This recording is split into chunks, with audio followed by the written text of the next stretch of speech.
Before the opening bell, U.S. futures remaining under pressure ahead of the Federal Reserve's interest rate decision after they closed a little change yesterday. Now, U.S. indices closed in the red on Tuesday ahead of a busy Wednesday with Apple earnings on deck and the FOMC meeting as well. This all as 63% of S&P 500 constituents traded lower or unchanged yesterday. Now, taking a look at the after-hours action, Microsoft gaining ground post-market after reporting second quarter adjusted earnings that managed to beat expectations. Also in the headlines, shares of Starbucks losing some ground after hours after releasing first quarter global same-store sales down 5%.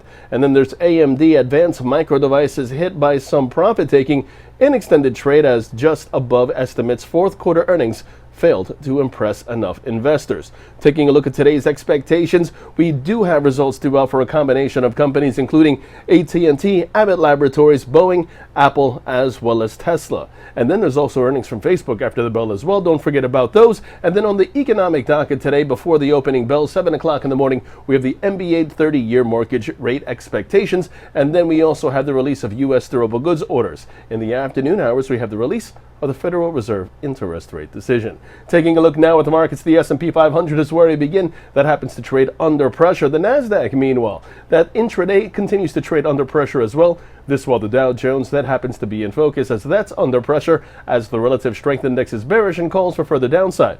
Short positions below 30,700 are favored with targets at 30,460 and 30,370 in extension.